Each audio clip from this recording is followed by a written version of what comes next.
ইউনূসের সঙ্গে দেখা না করেন, কিন্তু শেষ পর্যন্ত ত্রাতার ভূমিকা হয়ে এলেন বেগম খালেদা জিয়া।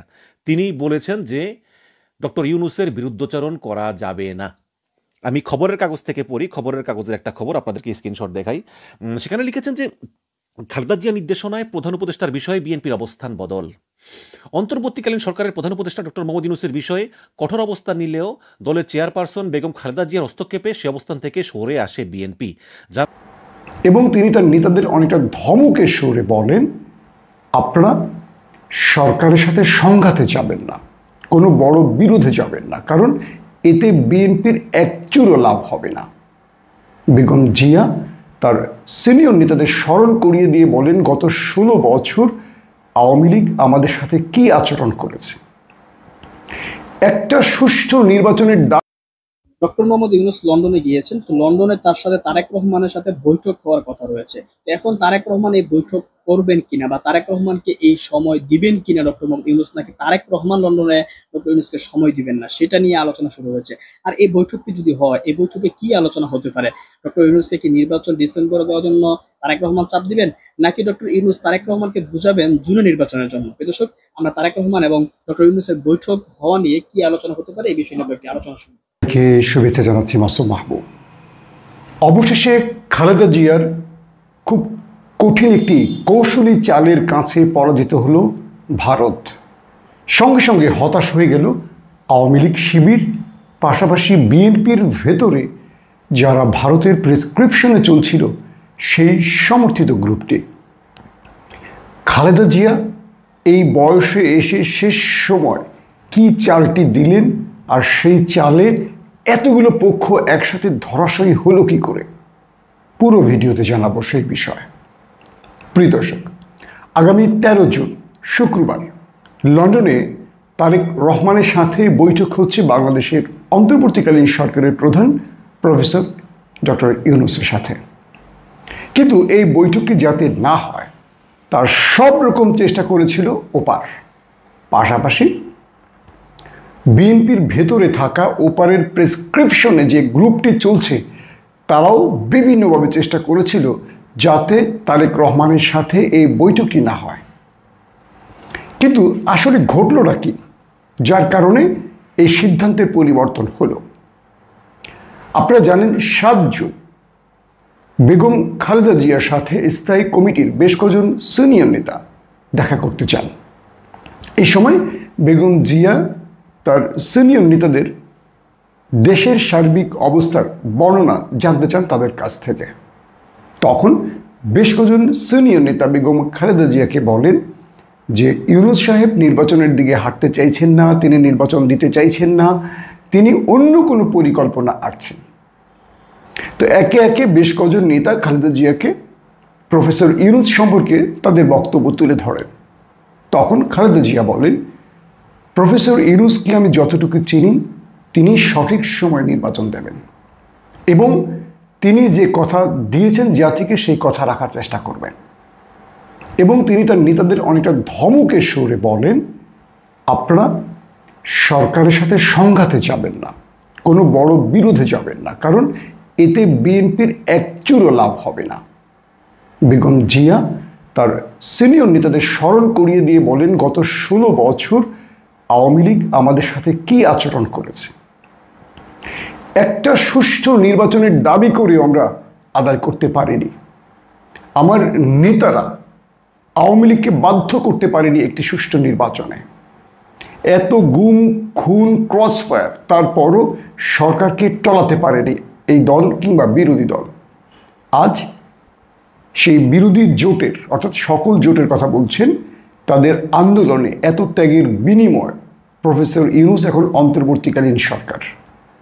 এবং যতটুকু বেগম জিয়া বলছেন যে যতটুকু জানি তার রাজনৈতিক বড় ফ্রেমে কোনো খায়েশ নেই, তিনি সুষ্ঠু নির্বাচন দিতে চায়, যেটি বিএনপিও আশা করে। অতএব ইউনূস সরকারকে কোনো প্রকার বেকায়দায় যেন বিএনপি না ফেলে, কোনো সংঘাতে যাতে না যায় এবং কোনো প্রকার অসহযোগিতা যাতে না করে, সেই ব্যাপারে তার দলকে নির্দেশনা দিয়েছেন বেগম খালেদা জিয়া। একদম শক্ত ভাষায় বেগম জিয়া তার সিনিয়র নেতাদের শাসন করেন, ধমক দেন এবং এক কথায় বুঝিয়েও বলেন। বিএনপির কয়েকটি সূত্র দাবি করছে এই সময় বেগম জিয়া বলেন যে আওয়ামী লীগকে চিন্তা করে ইউনূস সাহেবের সাথে আপনাদের আচরণ নির্ধারণ করতে হবে, কারণ আওয়ামী লীগ যা করেছে আমরা চাই না এই দেশে সেই রকম কোনো পরিস্থিতি আবার তৈরি হোক। এখন বিএনপির সামনে সুবর্ণ সুযোগ, যদি কেউ এই সুবর্ণ সুযোগকে ভুল কোনো পরিকল্পনায়, ভুল কোনো কাজের মাধ্যমে, ভুল কোনো সাজেশনে নষ্ট করে, এটি বিএনপির জন্য সবচেয়ে বড় দুঃসংবাদ হবে, বিএনপির জন্য সবচেয়ে বড় অন্তর্ঘাত হবে। এবং বেগম জিয়া তার সিনিয়র নেতাদের বলেন, আপনারা সর্বোপরি এই সরকারকে সহযোগিতা করবেন যাতে করে এপ্রিলের মধ্যে দ্রুত একটি ফেয়ার ইলেকশন হতে পারে। এরপর বিএনপির সিনিয়র নেতারা অর্থাৎ স্থায়ী কমিটির নেতারা তারা নিজেরা একটা বৈঠকে বসেন এবং তারেক রহমানকে এই বিষয়গুলো জানান। এবং তারেক রহমানের সাথে তার মায়েরও টেলিফোনে কথা হয়। বেগম জিয়া তারেক রহমানকে সকল বিষয় বা চিত্রগুলো তুলে ধরেন এবং তার অভিজ্ঞতার আলোকে তিনি তারেক রহমানকে সব বিষয় বুঝিয়ে বলেন। তারপর লন্ডন থেকে তারেক রহমান সিদ্ধান্ত গ্রহণ করেন 13 জুন তিনি প্রফেসর ইউনূসের সাথে, অর্থাৎ প্রথমে তিনি দেখা করার পরিকল্পনাটি গ্রহণ করেন এবং প্রধান উপদেষ্টার দপ্তরকে বা প্রোটোকল অফিসারকে, অ্যাসাইনমেন্ট অফিসারকে এই বিষয়টি জানানো হয় তারেক রহমানের পক্ষ থেকে, অর্থাৎ বিএনপির স্থায়ী কমিটির পক্ষ থেকে। তারপর অন্তর্বর্তীকালীন সরকারের প্রধান ডক্টর ইউনূসের অ্যাসাইনমেন্ট অফিসার ইউনূস সাহেবের সাথে কথা বলে তাদের স্থান, সময় এবং দিন ঠিক করেন এবং এটি হতে যাচ্ছে লন্ডনের একটি হোটেলে 13 জুন শুক্রবার বিকেল নাগাদ। এর আগে প্রফেসর ইউনূস তৃতীয় চার্লস তার সাথে দেখা করবেন, সেখানে তাকে একটি বিশেষ অ্যাওয়ার্ড দেওয়া হবে। তারপর যুক্তরাজ্যের প্রধানমন্ত্রীর সাথে বৈঠক করবেন এবং দ্বিপক্ষীয় বেশ কিছু বিষয় নিয়ে তাদের মধ্যে গুরুত্বপূর্ণ আলোচনা হবে। বাকিংহাম প্লেসে গিয়ে তিনি তৃতীয় চার্লসের সঙ্গে, মানে ব্রিটিশ রাজার সঙ্গে দেখা করবেন এবং তাকে সেখানে সেই বিশেষ সম্মাননা বা অ্যাওয়ার্ড দেওয়া হবে প্রফেসর ইউনূসকে। পৃথিবীর যে প্রান্তে ইউনূসকে পান যে কোনো দেশ, তাকে মানে ইউনূস সাহেবকে তারা লাল গালিচায় সংবর্ধনা দেন। কিন্তু দুর্ভাগ্য হলো বাংলাদেশ এমন একটি দেশ, তার জন্ম, তার ধর্ম, তার ব্যক্তিগত বিষয় নিয়ে এখন অনেক রাজনীতিকরা আলোচনা তুলছেন। যিনি ব্রিটিশ রাজার পাশে বসতে পারেন, ব্রিটিশ রাজা যাকে সম্মাননা তুলে দেন বা অ্যাওয়ার্ড তুলে দেন, যিনি ব্রিটিশ রাজার সাথে এক টেবিলে বসে ডিনার করতে পারেন, যে ব্যক্তিরা, সেটা ব্রিটিশ বলি, আমেরিকান বলি, পশ্চিমা দুনিয়ার সর্বশ্রেষ্ঠ রাষ্ট্রগুলো, সভ্য রাষ্ট্রগুলো যাকে আমরা সভ্য বলি, প্রফেসর ইউনূসকে পেলে যারা মন্ত্রমুগ্ধের মতো তার বক্তব্য শোনেন, পরামর্শ নেন, রাষ্ট্রের ব্যাপারে তার কাছ থেকে অনেক সাজেশন নেন, সেই ব্যক্তিটি আজ আমাদের প্রধানমন্ত্রী, অর্থাৎ অন্তর্বর্তীকালীন সরকারের প্রধান উপদেষ্টা, প্রধানমন্ত্রী সম ক্ষমতা বা মর্যাদার, তাকে আমরা মূল্য দিচ্ছি না। এটা অনেক বড় দুঃখজনক ব্যাপার। দর্শক, আসিবার মূল ফোকাসে।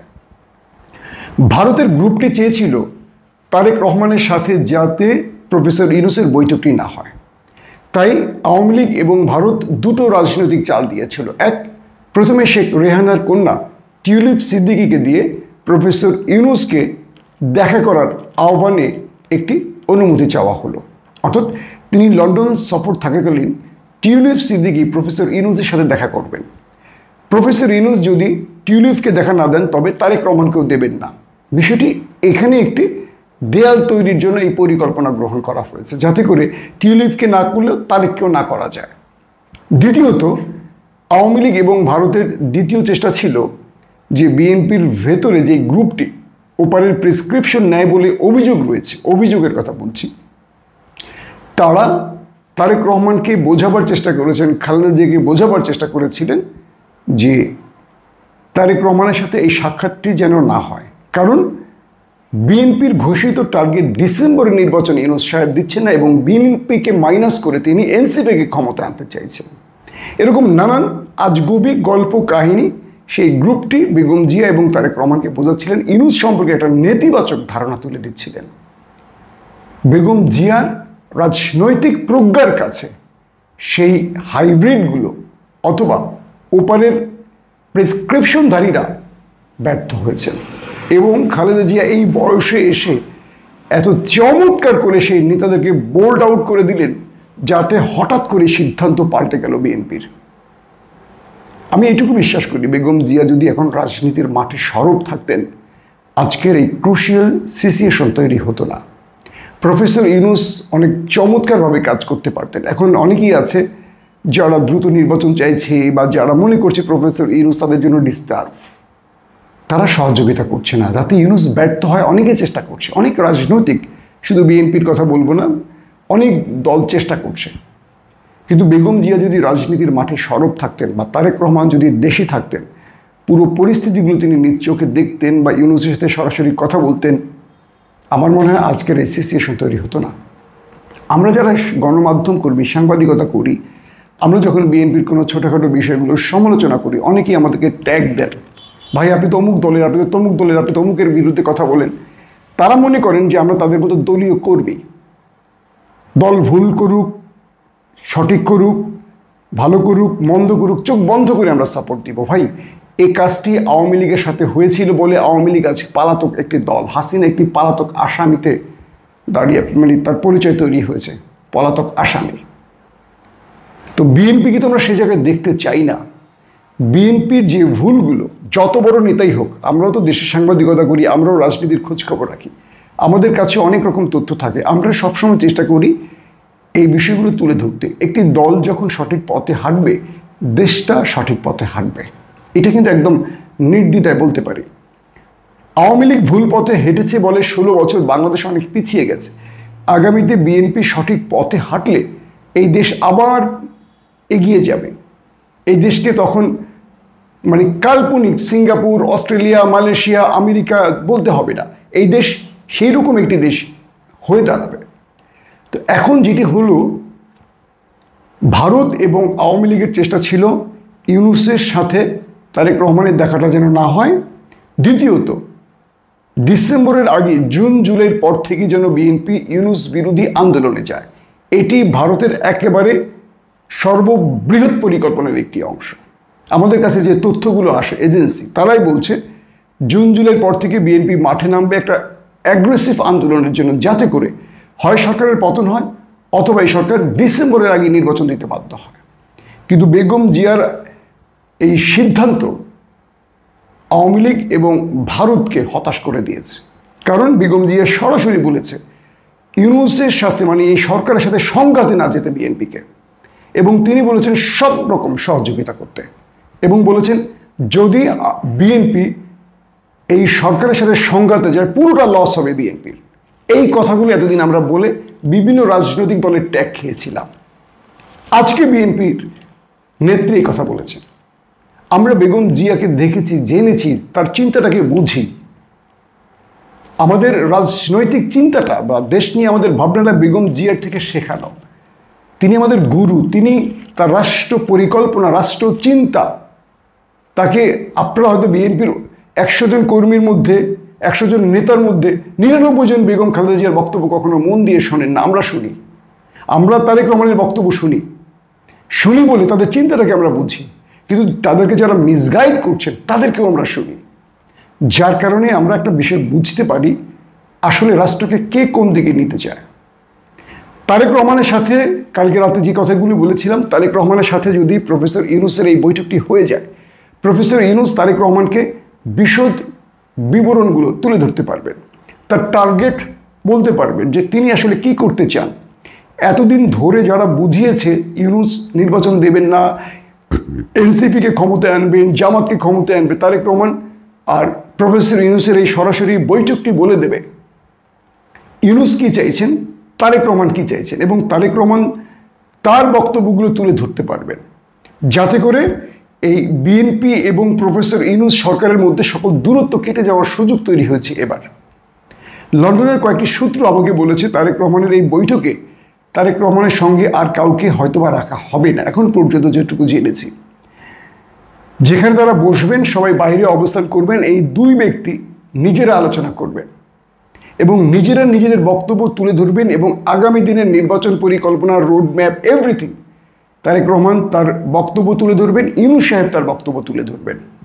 আর এতে করে আমার মনে হয় এতদিন যারা মাঝখানে দুতিয়ালি করেছেন, অর্থাৎ বাংলাদেশ থেকে এই কথা লন্ডনে ট্রান্সফার করেছেন, লন্ডন থেকে এখানে আবার ট্রান্সফার হয়েছে, এখানে যে পেগাসাস সফটওয়্যারের লোকেরা আছে, ওপারের প্রেসক্রিপশনধারীরা রয়েছে, এখানে ট্রান্সলেট বা অনুবাদ পরিবর্তন হয়েছে। আমি বিশ্বাস করি এবার তারেক রহমান ইউনূসের এই বৈঠকে বিএনপি এবং এই সরকারের দূরত্ব কেটে যাবে, এটা এখন পর্যন্ত আমার বিশ্বাস।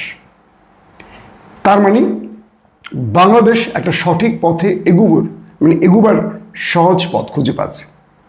আমরা গতকালকে পর্যন্ত যে আশঙ্কা ছিলাম বাংলাদেশ নিয়ে, 3টি বিগ গেমে আছে ওপার, 3টি বিগ গেম, প্ল্যান এ ব্যর্থ হলে বি ব্যর্থ হলে সি, এরকম 3টি প্ল্যান আছে। তো সেই প্ল্যানের বাস্তবায়ন আবার বিএনপির মধ্যে একটা গ্রুপ করতে চায় এমনও শোনা যাচ্ছে, অভিযোগ রয়েছে। তো এবার তারেক রহমানের সাথে যদি এই বৈঠকটি হয়ে যায়, ইউনূস সাহেব এবং তারেক সাহেব দুজন যখন কথা বলবেন, আমার মনে হয় দূরত্বগুলো কেটে যাবে এবং ইউনূস সাহেব তার নির্বাচনের রোডম্যাপ বা বিএনপি তার ঘোষিত রোডম্যাপ, এই বিষয়গুলোর সমাধান চলে আসবে বা সমাধান আসবে এবং আগামীতে একটি ফ্রি ফেয়ার ইলেকশনের দিকে দেশ এগোতে পারবে। এটুকু বলতে পারি, শেষ সময় এসে বেগম জিয়া এবং তারেক রহমান তাদের সিদ্ধান্তে বাংলাদেশকে একটা বড় বিপদ থেকে যেন রক্ষা করেছে। আমরা বিশ্বাস করি এটি যেন আর কি নষ্ট না করতে পারে। ওপারের প্রেসক্রিপশন কিংবা ভারতের কোনো পরামর্শ যেন এপারের ব্যক্তিরা, আমাদের নেতারা আর কোনো গ্রহণ না করে, কারণ ওপার চাইছে ইউনূসকে বিদায় করে একটি লেন্দুব দর্জি মার্কা সরকার বসিয়ে পরবর্তী আওয়ামী লীগকে এদেশে ইস্টাবলিশ করতে, বৈধতা দিতে এবং সেই যে যারা এখন ক্ষমতায় আসবে তাদেরকে 1 বছর 2 বছর 3 বছরের মাথা ছুঁড়ে ফেলে দিয়ে, একটা ক্রাইসিস তৈরি করে তাদেরকে ছুঁড়ে ফেলে দিয়ে আবার আওয়ামী লীগকে রাষ্ট্রীয় ক্ষমতায় বসানো। মনে রাখতে হবে, যারা এখন ভারতের সাথে বা আওয়ামী লীগের সাথে লিয়াজো করে ক্ষমতায় আসবে, বাংলাদেশের বাকি সকল রাজনৈতিক দল তাদের বিরুদ্ধে চলে যাবে। যখন ভারত কোনো বিগ গেমে আসবে, সেই বিরোধী দলের বাকি অংশগুলো কখনো যারা সরকারে থাকবে, অর্থাৎ লিয়াজো সরকারের সাথে আর সম্পৃক্ত হবে না। একটা পর্যায়ে সেই দলটি হয়ে যাবে বাংলাদেশের কলঙ্কিত দল, মুসলিম লীগের মতো একটি দল। সো বাংলাদেশের মানুষের 90% মানুষের হৃদয়ের মধ্যে ভারত বিরোধিতা তৈরি হয়ে গেছে গত 16 বছরের কারণে। এখান থেকে যারাই ভারত বিরোধী রাজনীতি করবে তারাই সফল হবে বাংলাদেশের ভোটের রাজনীতিতে, আর যারা ভারতের তাবেদারি রাজনীতি করবে। আর বাংলাদেশে যদি বলেন, এই বাংলাদেশে এই ধরনের হাই প্রোফাইল বৈঠক স্বাধীনতা উত্তর মানে মুক্তিযুদ্ধের সময়কালে এই বৈঠক হওয়া না হওয়া, আপনার বঙ্গবন্ধু শেখ মুজিবুর রহমানের সাথে ইয়াহিয়া খান, অথবা ধরেন 71-70 নির্বাচনের পরে পাকিস্তানের সাথে বৈঠক হবে হবে না, আচ্ছা সেগুলো না হয় অনেক পুরনো আলাপ। একদম খুব রিসেন্টলি যদি বলি, রিসেন্ট বলতে 90-এর পরবর্তী সময়ে বেগম খালেদা জিয়া, তার শেখ হাসিনা, তাদের মধ্যে বৈঠক, এগুলো নিয়ে অনেক আলাপ আলোচনা হতো। 80-র দশকে এরশাদের সময় সে ধরনের বৈঠক নিয়ে কথাবার্তা হতো। বাংলাদেশে আরেকটা সিগনিফিক্যান্ট বৈঠক ছিল, সেটা হলো বিএনপির সাবেক মহাসচিব আব্দুল মান্নান ভূঁইয়া এবং আওয়ামী লীগের সাধারণ সম্পাদক আব্দুল জলিলের বৈঠক। ব্যাপক হুলস্থুল সারা দেশব্যাপী সেই বৈঠক নিয়ে, একদম মানে সারা বাংলাদেশের মানুষের চোখ ছিল সেই বৈঠকে, সেই বৈঠকটা ফেল করেছিল। তারপর আরো একটি আলোচিত সেই লেভেলে বৈঠক হয়েছিল বেগম খালেদা জিয়া এবং শেখ হাসিনা বৈঠক, আর হয়নি। বাংলাদেশের মানুষ ত্রাহি ত্রাহি করতো যে এই দুই নেত্রী যদি একসাথে এক টেবিলে বসতো না, তাহলে দেশে অনেক সমস্যার সমাধান হয়ে যেত। সেই দিন গত হয়ে গেছে। কিন্তু বিএনপির সাধারণ সম্পাদক, বিএনপির মহাসচিব মির্জা ফখরুল ইসলাম আলমগীর এবং আওয়ামী লীগের সাধারণ সম্পাদক সাবেক সৈয়দ আশরাফুল ইসলামের বৈঠক, সেটা জাতিসংঘের বিশেষ প্রতিনিধি আসকার তারানকোর মধ্যস্থতায় শেষ তক ওই বৈঠকটাও ফেলটু মেরেছিল। এবার মানুষের মধ্যে আশা, আমরা এর আগে যখন তারেক রহমান এবং ডক্টর ইউনূস বৈঠক হতে পারে খবর আসছে, তখন আমরা বলেছিলাম যে বৈঠকটা যদি হয় এটা খুব সিগনিফিক্যান্ট হবে এবং এই বৈঠকে দুই পক্ষেরই দিতে হবে। মানে আমি শুধু নিব এই মানসিকতার এই বৈঠক হবে না, এটা হওয়ার না। বর্তমান প্রেক্ষাপট যা, বর্তমান গভর্নমেন্টও অনেক ব্যাকফুটে, তারা চারদিকে একটা গোজামিল লাগানো একটা পরিস্থিতির মধ্যে আছে। ফলে এদেশে এখন বিকল্প রাজনৈতিক বাস্তবতার নিরিখে মাঠের রাজনীতিতে এখন আছে হচ্ছে বিএনপিকে তার প্রয়োজন। আবার বিএনপিও এই সরকারের সময়ে চূড়ান্ত মুখোমুখি বিরোধে যাবে, এইটা কখনোই সম্ভব না, এবং সেই বিরোধ হচ্ছে বা এই ধরনের কোনো প্রেক্ষাপটও নাই। এটাও আমি অসংখ্য কন্টেন্টে বলেছি যে বিএনপি শেষতক এই সরকারের সঙ্গে সরাসরি কোনো বড় বিরোধে যাবে না। সেই প্রেক্ষাপটে বিষয় শুধু একটাই ডিপেন্ড করে, যদি যদি কারণ এই সরকারের প্রতি অনেকেরই এখন সন্দেহের তীর, তাদের যে অ্যাক্টিভিটিস গুলো একটার পর একটা আমরা পরবর্তী আরেকটা কন্টেন্টে আপনাদেরকে এটা নিয়ে বিস্তর আলোচনা করব। অনেক জায়গায় অবিশ্বাসের বীজ সেগুলো বড় হতে শুরু করেছে। যদি সরকারের ভেতরটা পরিষ্কার থাকে যে হ্যাঁ একটা রাজনৈতিক সমঝোতা দেশের মানুষকে শান্তি স্বস্তি দেওয়ার, তাহলে লন্ডন বৈঠক 13 তারিখে যেটা হওয়ার কথা, 13ই জুন তারেক রহমান এবং ডক্টর ইউনূস, সেই বৈঠকে একটা ফল আসবে। তবে ফল আসলে ওইসব বৈঠকে যা হয়, সাধারণত ওইসব বৈঠকের আলাপ আমরা সবটা জানি না। ধরেন আনুষ্ঠানিকভাবে যা জানানো হবে, বিএনপি মহাসচিব মির্জা ফখরুল ইসলাম আলমগীর আজকে যেটি জানিয়েছিলাম, যেদিন কথা বলছি যে হ্যাঁ বৈঠকটি হচ্ছে 10 জুন, তিনি মোটামুটি অনানুষ্ঠানিক প্রেস কনফারেন্সে তিনি এটা সাংবাদিকদের জানিয়েছেন 13 তারিখ বৈঠক হচ্ছে। কিন্তু বৈঠকে কি কি আলোচনা সেইটা টু দি পয়েন্ট সব সময় জানা যাবে না। এটা লং টাইম পরে অনেক কিছু হয়তো অজানাও থেকে যাবে। সাধারণত এই বৈঠকগুলোতে কি হয়, প্রফেসর মোহাম্মদ ইউনূস বা এই অন্তর্বর্তীকালীন সরকারকে তো যেতে হবে। এটা 5 বছরের কোনো ম্যান্ডেট প্রাপ্ত সরকার না, তাকে বিদায় নিতেই হবে। আর বিদায় নেওয়ার আগে যে সব হুলস্থুল কাণ্ডগুলো ওনারা ঘটিয়ে গেছেন দেশে, সরাসরি ডক্টর ইউনূস যদি বলি, তার এই যে এত এত ঋণ মৌকুফ, সুদ মৌকুফ, এত এত গ্রামীণ ব্যাংকের সুবিধা, গ্রামীণ টেলিকমকে দেওয়ার সুবিধা, এগুলো ঠিকানোর ভবিষ্যতে বিষয় আছে। যে দলে ক্ষমতায় আসুক, বিএনপি সম্ভাবনা উজ্জ্বল, সেই সব আলোচনার ব্যাপার আছে। তার বিশাল বিনিয়োগ বাংলাদেশে, তার এই গ্রামীণ ব্যাংকের এত শত শত অফিস, এগুলোর নিরাপত্তা ইস্যু আছে। তারপর উনি যাদেরকে বলা হয় স্নেহধন্য, পেট্রোনাইজ করেছেন, এনসিপি বলি, সমন্বয়ক বলি, এরা যে মাঠে ঘাটে বিভিন্ন জায়গায় বিভিন্ন অপকর্ম করেছে, ডিসি নিয়োগে নাক গলিয়েছে, ডিসি অফিসে ছড়ি ঘুরিয়েছে, উপজেলা অফিসে, ইউনিয়ন অফিসে ঘুরিয়েছে, এবং যে মব সংস্কৃতি একটা চালু করে অন্যায় অবিচার তৈরি করেছে, এগুলোর একটা সেফটি সিকিউরিটি বলি, আর সোজা বাংলায় যদি বলি এক্সিটের বিষয় আছে না। তো আমি বলছি না যে ডক্টর ইউনূসের সাথে তারেক রহমানের বৈঠকে এইসব নিয়ে আলোচনা হবে, তবে এই বিষয়গুলো কি প্রাসঙ্গিক কিনা, যে এই দুইজন যখন কথা বলবেন, ডক্টর ইউনূসের ঘাড়ে তো এই চিন্তা আছে, তাকে তো এই দেশে তাকে যারা বসিয়েছে বলেন, তাদের কিছু একটা পরামর্শ নিয়ে যেতে হয়েছে না, বা গিয়ে পরামর্শ করতে হয়েছে না। আর ওই যে আবার বললাম যে তারেক রহমানকে বা বিএনপিকে আরো কোণঠাসা সামনে করতে হবে, সেই মানসিকতা থাকলে ভিন্ন বিষয়। আর যদি সেটা না হয়, তাহলে তারেক রহমানের কাছ থেকে সামনে কি কি পেতে পারি। এই যে সংস্কার নামে একটা লাড্ডু, এই সংস্কার নামে লাড্ডু যদি তারেক রহমান ব্ল্যাঙ্ক চেক না দেন যে ঠিক আছে তার দল ক্ষমতায় গেলে যা যা সংস্কার আগামী কয়দিনে হবে সেগুলো ক্ষমতায় গেলে তারা মেনে নেবেন, আর যদি এরকম হয় যে আচ্ছা নিলাম, মানলাম, ওই যে মন যদি একটু অন্য থাকে, কারণ দুঃখ তো তারেক রহমানও পেয়েছেন, বিএনপি দুঃখ পেলে সেটা তো তারেক রহমান পেয়েছেন, যে এই সংস্কার তো ফার্স্ট হচ্ছে আগামী জাতীয় সংসদে যারা প্রতিনিধিত্ব করবেন, এমপি হবেন, সেই এমপিদের মানতে হবে। তারা কি মানবেন? তারা যদি না মানেন, আজকের যে মেন্টালিটি আছে বিএনপির, আজকে যে সিচুয়েশন আছে, যেই কোণঠাসা একটা অবস্থা তাদেরকে ফেলা হয়েছে, তাদেরকে অনেক ক্ষেত্রে মূল্যহীন করা হয়েছে, অনেককে পাত্তা না দেওয়ার মতন অবস্থা তৈরি করা হয়েছে, এইসব বিষয় কি ওই বৈঠকে আলোচনা হবে? শেষতক শুধু মনে করিয়ে দিই, বিএনপির মহাসচিব মির্জা ফখরুল ইসলাম আলমগীর তিনি একটা প্রেস কনফারেন্সে বলছেন, ইউনূস যুক্তরাজ্যে সফরের ঘোষণা আসার পর থেকে তারেকের সঙ্গে বৈঠকের সম্ভাবনা নিয়ে রাজনীতি অঙ্গনে আলোচনা চলছিল, এবং যুক্তরাজ্য সফররত প্রধান উপদেষ্টা মোহাম্মদ ইউনূস লন্ডনে বিএনপি ভারপ্রাপ্ত চেয়ারম্যান তারেক রহমানের সঙ্গে বৈঠকে বসতে যাচ্ছেন। শুক্রবার স্থানীয় সময়ে 9টা থেকে 11টার মধ্যে এই বৈঠক হবে বলে বিএনপি মহাসচিব মির্জা ফখরুল ইসলাম আলমগীর জানিয়েছেন। তিনি বলছেন, প্রধান উপদেষ্টা আমাদের ভারপ্রাপ্ত চেয়ারম্যানকে আমন্ত্রণ জানিয়েছেন, তিনি যে হোটেলে উঠেছেন সেখানেই বৈঠক হবে। ইউনূসের যুক্তরাজ্য সফরের ঘোষণা আসার পর থেকেই তারেকের সঙ্গে বৈঠকের সম্ভাবনা নিয়ে রাজনীতি অঙ্গনে আলোচনা চলছিল, যদিও প্রধান উপদেষ্টা আনুষ্ঠানিক সফরসূচিতে বৈঠকের বিষয়টি ছিল না। পররাষ্ট্র সচিব রুহুল আলম সিদ্দিক তিনি এর মধ্যে কথা বলেছেন। মির্জা ফখরুল ইসলাম আলমগীর একটা জায়গায় বলেছেন যে এই ক্ষেত্রে এটা রাজনীতির জন্য একটা বড় সমীকরণ হবে, একটা টার্নিং পয়েন্ট হবে, নিশ্চিতভাবেই তাই। বলা হচ্ছে 2008 সালে জরুরি অবস্থার সময় কারামুক্ত হয়ে সপরিবারে লন্ডনে চলে যান বিএনপির চেয়ারপারসন খালেদা জিয়ার বড় ছেলে তারেক আওয়ামী লীগের সময় তার অনুপস্থিতিতে 5 মামলায় তাকে সাজা দেওয়া হয়, দায়ের করা হয় শতাধিক মামলা। আদালতের চোখে তিনি হয়ে যান পলাতক আসামি। এমনকি তার বক্তব্য বিবৃতি প্রচারের নিষেধাজ্ঞা আসে। এর মধ্যে পাসপোর্টের মেয়াদ ফুরিয়ে যাওয়ায় তারেককে যুক্তরাষ্ট্রের রাজনৈতিক আশ্রয় নিতে হয়। ছোট ভাই আরাফাত রহমান কোকো তিনি মারা গিয়েছিলেন এবং এর মধ্যে মামলা টামলাগুলো প্রত্যাহার হয়েছে, এরকম ব্যাকগ্রাউন্ড পত্র পত্রিকায় আছে। সেই ক্ষেত্রে এই যে বৈঠক, এই যে রাজনৈতিক টার্নিং কিছু একটা হবে, সেই টার্নিংটা কি হতে পারে, এই রকমের একটা ধারণা পত্রপত্রিকায় আছে। সেই ধারণাটা দিয়ে আজকে শেষ করতে চাই। লন্ডন সাক্ষাতে ইউনূসকে ফেব্রুয়ারির মধ্যে নির্বাচনের প্রস্তাব দিতে পারেন তারেক।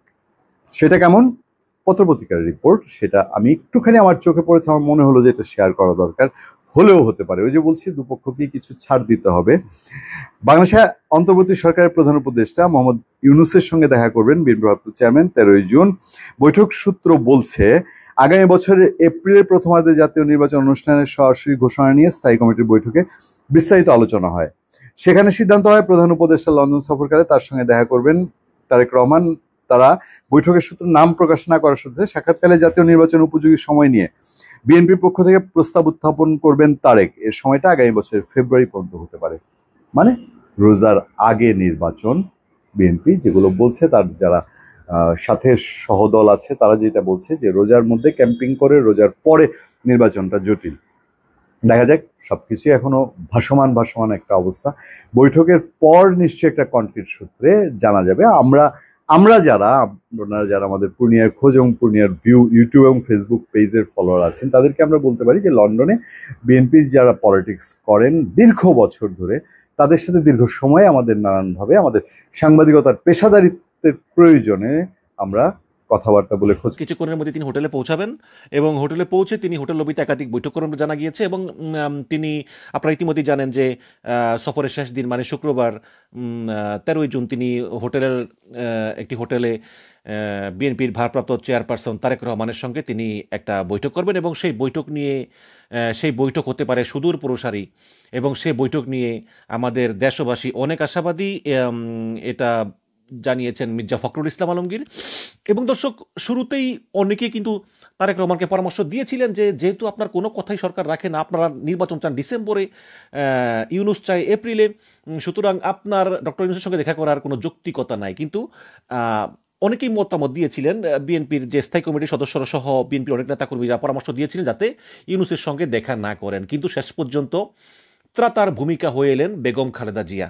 তিনি বলেছেন যে ডক্টর ইউনূসের বিরুদ্ধচারণ করা যাবে না।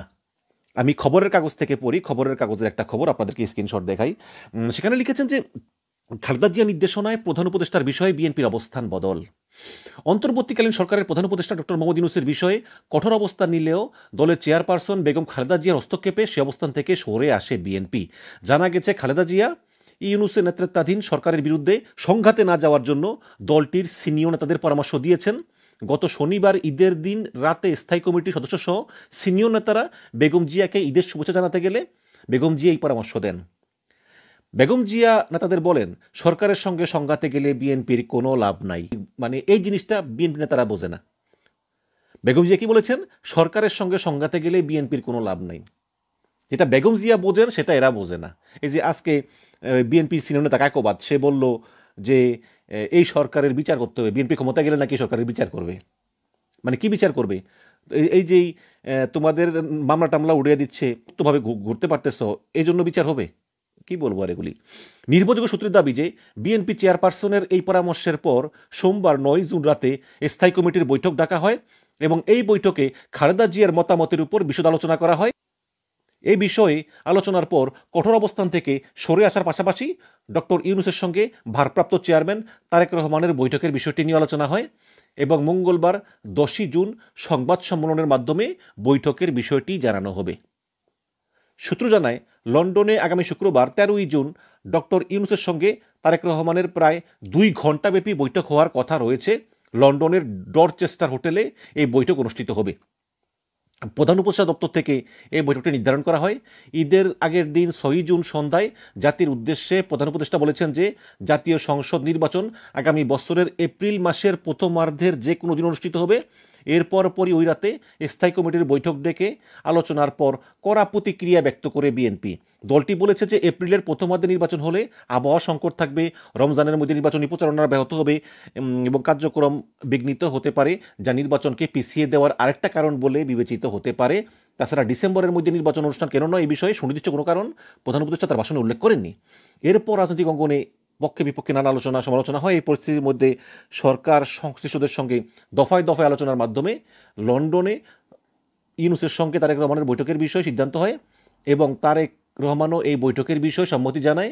এরপরই সোমবার রাতে বিএনপি স্থায়ী কমিটি বৈঠকে নির্ধারণ করা হয় যে হ্যাঁ এই বৈঠক হবে এবং ধারণা করা হচ্ছে যে সরকারের বিরুদ্ধে আগের কঠোর অবস্থান থেকে সরে এসেছে বিএনপি এবং আমি মনে করি যে এটাই হচ্ছে বিএনপির জন্য সঠিক সিদ্ধান্ত। সূত্র জানায় যে প্রধান উপদেষ্টা এবং তারেক রহমানের মধ্যে বৈঠকে বাংলাদেশের রাজনীতিতে একটি গুরুত্বপূর্ণ মোড় হিসাবে দেখা হচ্ছে নির্বাচনের রোডম্যাপ, একটি সুষ্ঠু এবং নিরপেক্ষ নির্বাচনের পরিবেশ তৈরি এবং অন্যান্য রাজনৈতিক দলগুলোর ভূমিকা নিয়েও আলোচনা হতে পারে বলে ধারণা করা হচ্ছে।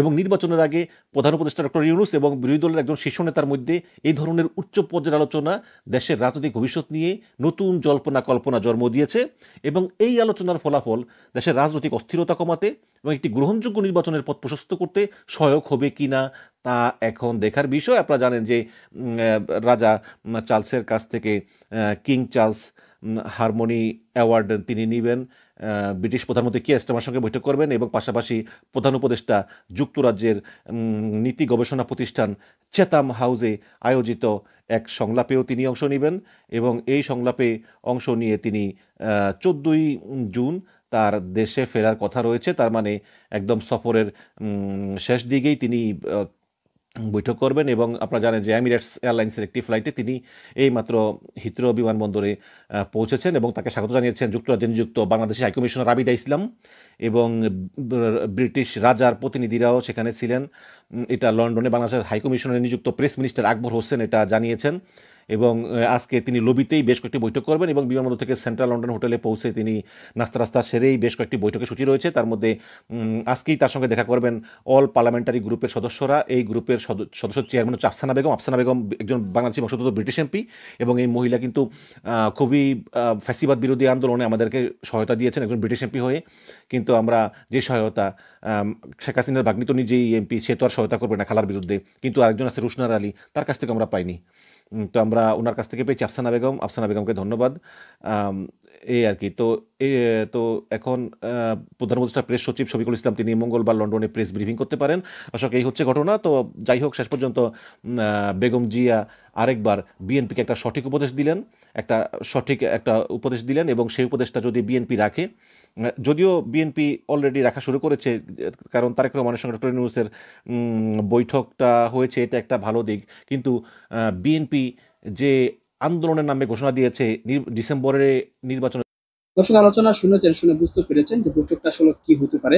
এই বৈঠকে হয়তো আমি বলবো বাংলাদেশের সামনের দিনগুলোতে কি হতে পারে রাজনীতিতে সেটা ঝুলছে।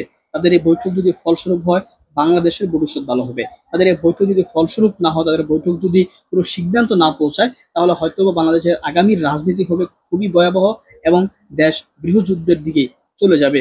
দর্শক, আমরা চাই এমন কিছু না হোক, আমরা চাই শান্তিপূর্ণভাবে একটা নির্বাচন প্রতিষ্ঠিত হোক, সবার মধ্যে যেন একটা সমঝোতাপূর্ণ আচরণ থাকে। ডক্টর ইউনূস সেটা বুঝবেন, তারেক রহমান সেটা বুঝবেন বলে আমরা মনে করি।